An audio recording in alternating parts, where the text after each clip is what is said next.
हमारी YouTube channel story orbit में आपका स्वागत है। आज हम फ्रीडा मैकफैडन की बहुत ही मशहूर किताब द हाउसमेड इसकी कहानी में गहराई से उतरेंगे। हाँ, ये एक कमाल की साइकोलॉजिकल थ्रिलर है।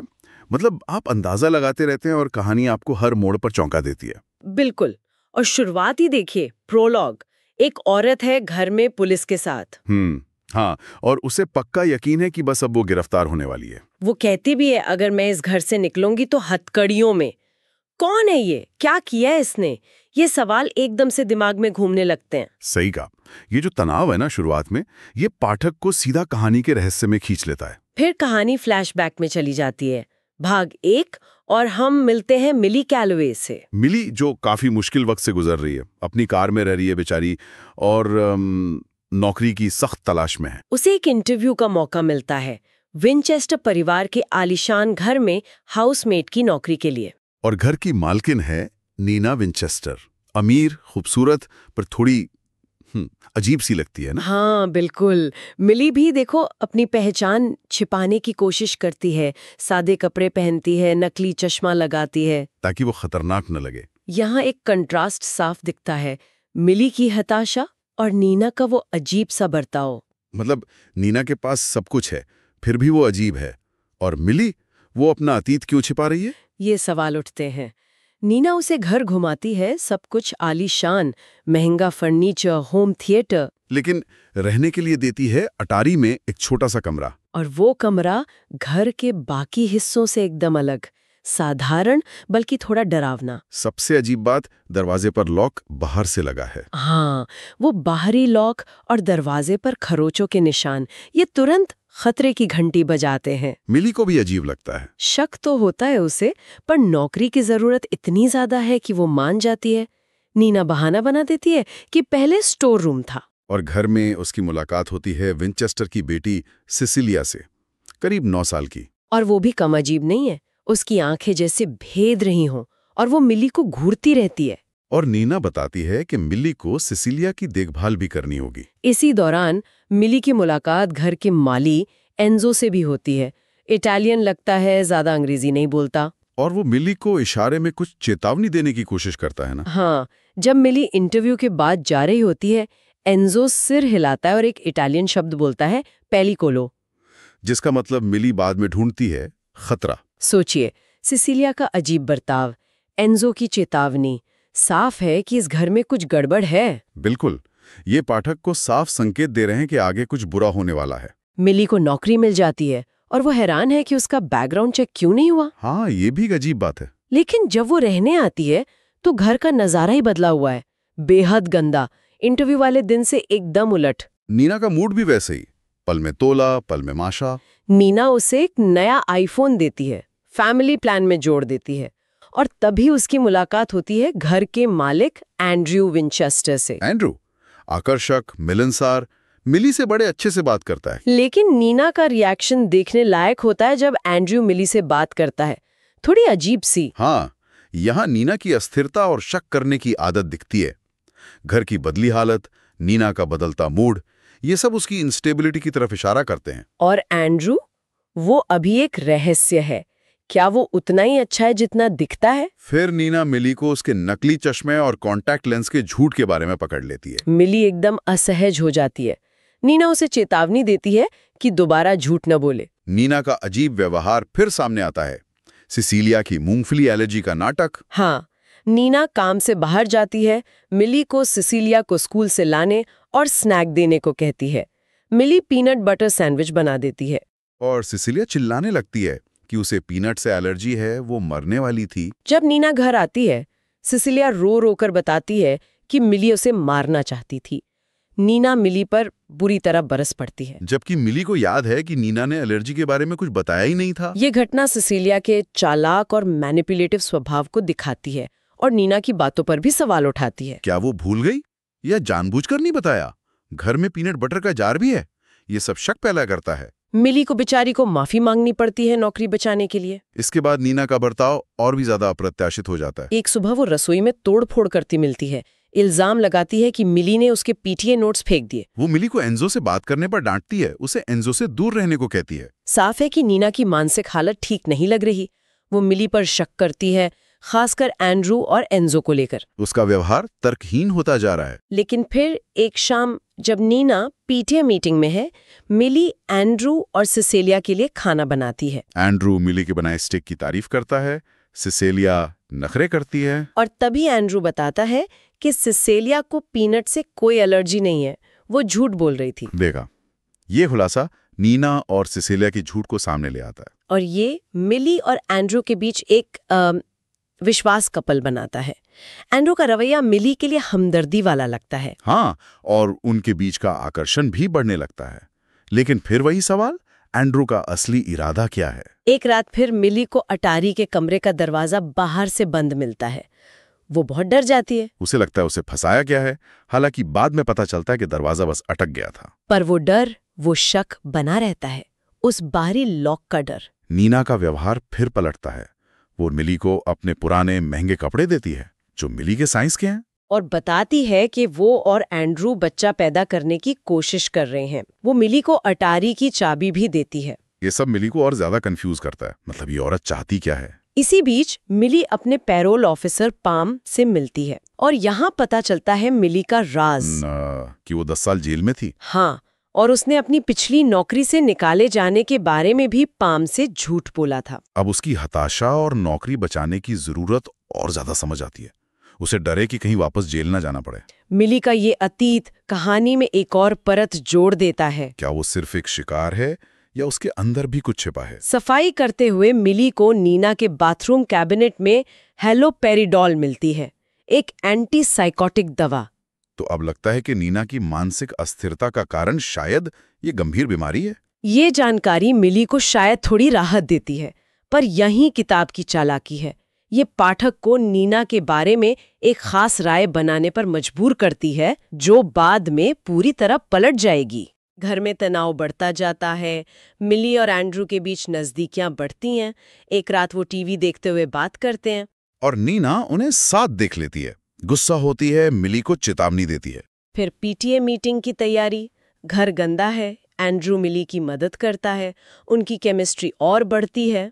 और इसी पीटीए मीटिंग में मिली को दूसरी औरतों से वो भयानक बात पता चलती है कि नीना पहले मनोरोग अस्पताल में भर्ती थी, क्योंकि उसने कथित तौर पर सिसिलिया को बाथटब में डुबाने की कोशिश की थी। रोंगटे खड़े हो जाते हैं सुनकर। ये नीना को एकदम खतरनाक बना देता है। मिली को लगता है कि वो एक ऐसी औरत के लिए काम कर रही है जो अपनी बेटी की जान लेने की कोशिश कर चुकी है। माहौल अब जानलेवा लगता है। इस पॉइंट पे पाठक पूरी तरह नीना के खिलाफ हो जाता है। एंड्रू बेचारा लगता है और मिली एक भयानक जाल में फंसी हुई। बिल्कुल। फिर आता है वो फर्टिलिटी अपॉइंटमेंट, जो बुरी तरह फेल होता है। पता चलता है नीना गर्भवती नहीं हो सकती। घर लौटकर नीना हिंसक हो जाती है, एंड्रू से झगड़ती है। तभी एंड्रू की माँ का भेजा हुआ बच्चे के सामान का पैकेज आता है। एंड्रू टूट जाता है और इस कमजोर पल में मिली और एंड्रू और करीब आ जाते हैं। दुख उन्हें पास लाता है, पर ये नजदीकी बहुत खतरनाक है। नीना फिर अचानक कैंप जाने का फैसला करती है। एंड्रू काम का बहाना बनाकर रुक जाता है और एंड्रू मिली को वही ब्रॉडवे शो और होटल में रुकने की पेशकश करता है जिसके टिकट्स नीना ने बुक करवाए थे। मिली मना करती है, पर एंड्रू उसके साथ जाने की पेशकश करता है। मिली नीना की दी हुई ड्रेस पहनती है। वो शो देखते हैं, डिनर करते हैं, शराब पीते हैं और आखिरकार होटल के एक ही कमरे में रात बिताते हैं। उनका अफेयर शुरू हो जाता है। ये कहानी का एक बहुत बड़ा टर्निंग पॉइंट है। मिली ने जानते हुए खतरा मोल लिया है और एंड्रू का बर्ताव ही मतलब शक तो पैदा करता ही है। अगली सुबह घर लौटते वक्त उनकी मुलाकात एंजो से होती है और एंजो अचानक साफ अंग्रेजी में बात करता है। हाँ, वो मिली को चेतावनी देता है कि नीना वापस आ गई है और मिली को फौरन चले जाना चाहिए। एंजो का राज और गहरा गया। वो अंग्रेजी क्यों छुपा रहा था? नीना घर लौट पी है और अब शुरू होता है उसका बदला। वो शांत है लेकिन डरावनी। रात के खाने पर वो एंड्रू के सामने खुलासा करती है कि मिली जेल में थी। एंड्रू चौंक जाता है। नीना मिली को और बेइज्जत करती है। मिली समझ जाती है, नीना सब जानती है। फिर वो मिली को जानबूझकर परेशान करती है, किराने की दुकान पर अजीब लिस्ट देना और वहां सिक्योरिटी गार्ड द्वारा मिली को चोरी के शक में रोक लिया जाना। मिली को यकीन है ये नीना का काम है। नीना का बदला लेने का तरीका बहुत शातिर और मानसिक रूप से टॉर्चर करने वाला है। एक रात मिली और एंड्रू फिर किस करते हैं। नीना देख लेती है। अगली सुबह नीना मिली कर कपड़े चुराने का इल्जाम लगाती है। लेकिन तभी एंड्रू बीच पे पड़ता है। हाँ, ये बिल्कुल अप्रत्याशित है। एंड्रू नीना से कहता है कि वो जानता है कपड़े नीना ने दिए थे। वो कहता है कि वो अब नीना से प्यार नहीं करता और उसे घर छोड़कर जाने को कहता है। सब हैरान, ऐसा लगता है जैसे मिली जीत गई। नीना रोती हुई मिली को धमकी देती हुई, मैं इसे कभी नहीं भूलूंगी, मिली चली जाती है। एंड्रू मिली से कहता है कि वो उसके साथ रहना चाहता है। पर क्या ये सच में जीत है? नीना की धमकी, एंड्रू का अचानक बदलना, कुछ तो गड़बड़ लगता है। और यहीं से कहानी पूरी तरह पलट जाती है। भाग 2, अटारी में वापसी। नीना के जाने के बाद मिली और एंड्रू साथ रहने लगते हैं। एंड्रू कहता है उसे काम करने की जरूरत नहीं है। तभी एंजो फिर मिली को चेतावनी देता है, पूरी अंग्रेजी में, कि नीना गई नहीं है और मिली खतरे में है। मिली क्यों नहीं समझ रही एंजो की बात, या वो एंड्रू पर इतना भरोसा करने लगी है? एक रात मिली गलती से अटारी के कमरे में सो जाती है। सुबह उठती है तो दरवाजा बाहर से बंद। हाँ, और दरवाजे के पीछे एंड्रू है, लेकिन उसकी आवाज शांत, ठंडी, डरावनी। वो अब वो पहले वाला एंड्रू नहीं है। रोंगटे खड़े हो जाते हैं इस पॉइंट पर। एंड्रू मिली पर किताबें गलत जगह रखने का इल्जाम लगाता है और सजा देता है पेट पर किताबें रखकर घंटों लेटने की। और फिर मिली को पता चलता है कि कमरे में एक छिपा हुआ कैमरा है, एंड्रू से देख रहा है। जब उसे बाथरूम जाना होता है, एंड्रू उसे कोने में रखी बाल्टी इस्तेमाल करने को कहता है। ये है कहानी का सबसे बड़ा, सबसे भयानक ट्विस्ट। एंड्रू ही असली विलन है। वो आकर्षक मुखौटा पहने एक सैडिस्टिक साइकोपैथ है। नीना उसकी शिकार थी, मिली नहीं। अटारी का कमरा, वो बाहरी लॉक, कैमरा, सजा, बाल्टी, ये सब पहले नीना के साथ हो चुका है। मिली अब उसी जाल में है। भाग 3 में हमें नीना की कहानी पता चलती है उसके नजरिए से, कि कैसे एंड्रू ने शादी के तुरंत बाद से ही उसे प्रताड़ित करना शुरू कर दिया था। छोटी छोटी बातों पर भयानक सजा, जैसे बालों की जड़ें दिखने पर अटारी में बंद करके 100 बाल जड़ समेत उखाड़ने को कहना। और सिसिलिया को डुबाने वाली घटना, वो भी एंड्रू का रचा नाटक था। उसके नीना और सिसिलिया दोनों को ड्रग्स दिए, सिसिलिया को बाथटब में डाला, पुलिस बुलाई और साबित कर दिया कि नीना ने आत्महत्या की कोशिश की, ताकि वो नीना को मनोरोग अस्पताल भिजवा सके और उस पर पूरा कंट्रोल पा सके। उसने नीना के दोस्तों, डॉक्टर, सबको अपनी तरफ कर लिया था। ये जानकर नीना का पूरा किरदार ही बदल जाता है। वो विलेन नहीं, वो सालों से भयानक टॉर्चर झेल रही एक विक्टिम थी। उसका अजीब व्यवहार, झूठ बोलना, मिली को परेशान करना, ये सब एंड्रू के चंगुल से निकलने की एक हताश योजना थी। उसने एंड्रू से बदला लेने और सिसिलिया को बचाने के लिए ये पूरी साजिश रची। उसे एक ऐसी औरत चाहिए थी जो उसकी जगह ले सके, सुंदर, जवान, हताश, और जिसका अतीत संदिग्ध हो। मिली इस रोल के लिए परफेक्ट थे। नीना ने जानबूझकर ऐसी स्थितियां बनाई कि मिली और एंड्रू करीब आएं। शो के टिकट, होटल, यहाँ तक कि फर्टिलिटी डॉक्टर को ब्लैकमेल करना ताकि वो एंड्रू को बताए कि नीना मां नहीं बन सकती, ये सब प्लान का हिस्सा था। और एंजो, वो नीना का वफादार साथी था जो चुपचाप उसकी मदद कर रहा था। तो एंजो का राज भी खुल गया, वो नीना का प्रोटेक्टर था। नीना की योजना अविश्वसनीय रूप से चालाक थी, पर नैतिक रूप से मुश्किल सवाल है। अपनी आजादी के लिए उसने दूसरी औरत को उसी नर्क में धकेल दिया। उसका मकसद था कि एंड्रू मिली के लिए उसे छोड़ दे, और वो कामयाब हुई। अब कहानी वापस आती है अटारी में बंद मिली पर। एंड्रू उसे टॉर्चर करता है, लेकिन मिली भी चुप नहीं बैठती। उसे समझ आ जाता है कि एंड्रू कभी नहीं बदलेगा। इसी बीच एंजो नीना को फोन करता है, बताता है कि मिली 3 दिन से घर से बाहर नहीं निकली है। नीना चिंता में वापस आती है। क्यों? क्या उसे मिली की फिक्र है या प्लान बिगड़ने का डर? वो अटारी का दरवाजा बंद पाती है, चाबी से खोलती है, और अंदर एंड्रू की लाश। मिली बताती है कि उसने एंड्रू को कई दिनों तक बंद रखा और वो शायद डिहाइड्रेशन से मर गया। मिली डर जाती है कि अब उसे हत्या के लिए जेल होगी। पर नीना का अगला कदम फिर चौंकाता है। वो मिली को बचाने का फैसला करती है। हाँ, वो मिली को जाने देती है। पुलिस को कहानी सुनाती है कि एंड्रू गलती से बंद हो गया था और वो तो घर पर थी ही नहीं। वो ये भी बताती है कि उसने मिली को पेपर स्प्रे दिया था, ये जानते हुए कि मिली का हिंसक अतीत है।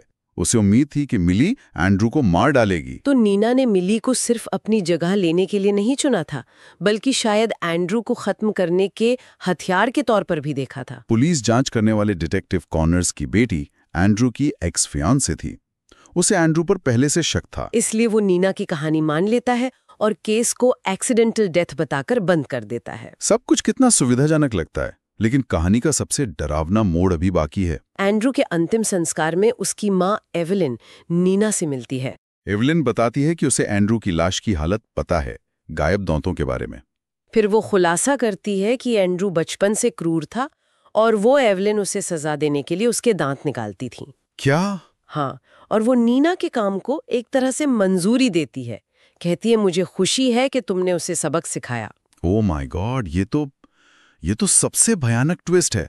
एंड्रू की क्रूरता उसकी माँ की देन थी। ये पीढ़ी दर पीढ़ी चलने वाले दुर्व्यवहार और हिंसा के चक्र को दिखाता है। बुराई की जड़ें कितनी गहरी थीं। दिमाग सुन्न हो जाता है ये सोचकर। और फिर आता है एपिलॉग, कहानी का अंत। मिली एक नई जगह हाउसकीपर की नौकरी के लिए इंटरव्यू दे रही है। घर की मालकिन लिसा चाकू से खेल रही है और कहती है कि नीना विंचेस्टर ने मिली की बहुत सिफारिश की है। ये अंत एक सिहरन छोड़ जाता है। क्या मिली फिर किसी जाल में फंस रही है?